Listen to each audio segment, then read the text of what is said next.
बड़ा पद, बड़ा ओहदा अपने साथ साथ बड़ी जिम्मेदारियां भी लेकर के आती है। लेकिन क्या ये बात कीर्ति आजाद को समझ में नहीं आ रही है, या फिर ये बात भारतीय क्रिकेट टीम के उन खिलाड़ियों को समझ में नहीं आ रही है जो ट्रॉफी को लेकर मंदिर पहुंच गए थे। दरअसल इंडिया बनाम न्यूजीलैंड मैच के बाद जब भारत ने न्यूजीलैंड को 96 रनों से हराया और ट्रॉफी अपने नाम कर ली, तो पूरे देश में खुशी की एक लहर दौड़ गई।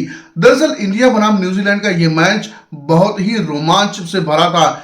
140 करोड़ भारतीयों के चेहरे पर मुस्कान थी, लेकिन उसी मुस्कान के बाद एक ऐसा विवाद खड़ा हो गया जिसने सोशल मीडिया पर एक नई बहस को छेड़ दिया। जब वो ट्रॉफी हनुमान मंदिर पहुंची, जब सूर्य कुमार यादव, गौतम गंभीर और जय शाह लेकर के उस ट्रॉफी को मंदिर पर चले गए, तो शायद हिंदुस्तान में कई लोगों को ये बात रास नहीं आई। कई लोगों ने इस पर सवाल भी उठाए। कई लोगों ने भारत को एक सेकुलर देश भी कहा। ये ट्रॉफी सिर्फ किसी एक धर्म की नहीं, बल्कि 140 करोड़ भारतीयों की ये ट्रॉफी थी। इसी बीच भारतीय टीम के पूर्व खिलाड़ी और अब टीएमसी के नेता कीर्ति आजाद ने एक पोस्ट लिख दिया, same on team India. Same on team India कहना अपने आप में एक बहुत बड़ा बयान हो जाता है। उन्होंने लिखा कि जब 1983 में हमने वर्ल्ड कप जीता था, तब हमारी टीम में हिंदू, मुस्लिम, सिख, ईसाई सभी धर्मों के लोग के खिलाड़ी थे। लेकिन इस बार ऐसा लग रहा है कि ट्रॉफी को सिर्फ हिंदुओं को समर्पित किया जा रहा है।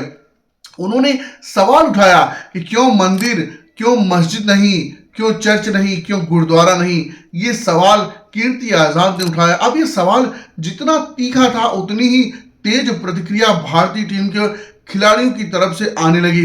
ईशान किशन ने जब इस बारे में पूछा गया तो उन्होंने लगभग हल्के अंदाज में इस पर जवाब दिया। उन्होंने कहा, यार किसकी बात कर रहे हो, हम जीत कर आए हैं, खुशी का माहौल है। अब कोई भी कुछ भी बोल देगा तो क्या हम हर बात का जवाब देते फिरेंगे।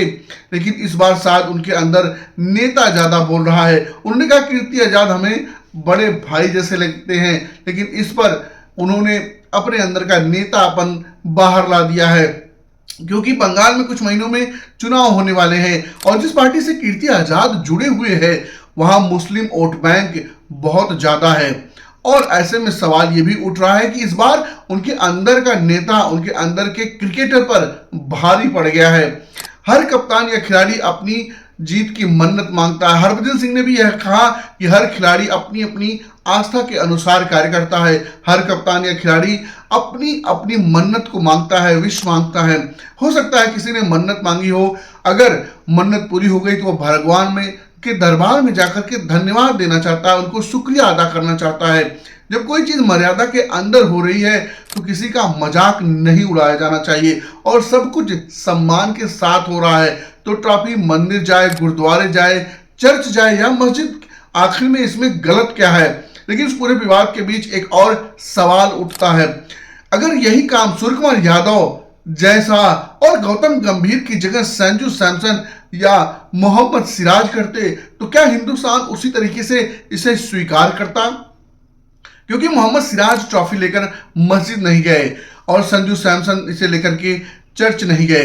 हालांकि संजू सैमसन को तो ट्रॉफी मिल ही नहीं पाई, लेकिन अगर ऐसा होता तो शायद बहस और ज्यादा बढ़ जाती। कई खिलाड़ियों का मानना है कि यह पूरा विवाद बेवजह खड़ा किया गया है, ये कंट्रोवर्सी बेवजह खड़ी की गई है, क्योंकि ट्रॉफी किसी एक धर्म की नहीं बल्कि पूरे देश की ट्रॉफी है और जो भी खिलाड़ी वह अपनी श्रद्धा के अनुसार कहीं भी लेकर जा सकता है। बस शर्त यही है कि मर्यादा बनी रहनी चाहिए।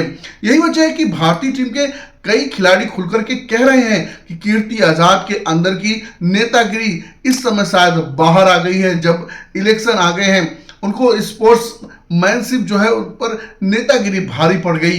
ईशान किशन ने तो मानो इस मुद्दे पर ज्यादा तवज्जो ही नहीं दिया। उन्होंने कहा, छोड़ो यार, हम उन्हें इतना गंभीर नहीं लेते।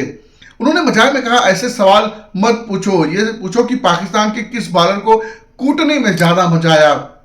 और अब सवाल यह है कि क्या सच में भारतीय टीम ने कुछ गलत किया है, क्योंकि सूर्य कुमार यादव अक्सर मंदिर जाते हैं। गौतम गंभीर भी सेमीफाइनल और फाइनल से पहले मंदिर जाते हैं। हो सकता है उन्होंने कोई मन्नत मांगी हो और जीत के बाद वो उसे ही पूरा करने गए हों। किसी ने मोहम्मद सिराज या संजू सैमसन को रोका तो नहीं है। अगर वो चाहे तो ट्रॉफी को कहीं भी लेकर के जा सकते हैं, लेकिन क्या जीत के जश्न के बीच यह विवाद खड़ा करना जरूरी था? उस खुशी के माहौल में खलल डालना ये जरूरी था? वैसे हर खिलाड़ी अपनी अपनी मन्नत के अनुसार चलता है, उसकी अपनी आस्था होती है, उसका अपना विश्वास होता है। मुझे याद है जब महेंद्र सिंह धोनी ने एक बार कसम खाई थी कि अगर टीम इंडिया जीत गई तो वो अपने सर का बाल मुंडवा देंगे, और जब टीम जीत कर लौटी तो अगली सुबह वो जो फोटो आई उसमें धोनी का कोई मन्नत रही होगी और इसके बाद वो उस मन्नत को पूरा करते हुए गंजे नजर आए। यानी मन्नत हर किसी की हो सकती है, और हो सकता है गौतम गंभीर और सूर्य कुमार यादव की भी कोई मन्नत रही हो जिसे उन्होंने जीत के बाद पूरा किया। अब सवाल आपसे है, क्या ट्रॉफी का हनुमान मंदिर जाना गलत था, या फिर बंगाल चुनाव को देखते हुए इसे जानबूझकर एक मुद्दा बनाया जा रहा है? मामला धार्मिक जरूर है और मामलों में उंगली करना कम कर देना चाहिए, लेकिन हमने सोचा आपसे पूछ लेते, आपको क्या लगता है? कमेंट करके जरूर बताइएगा। बहुत बहुत धन्यवाद।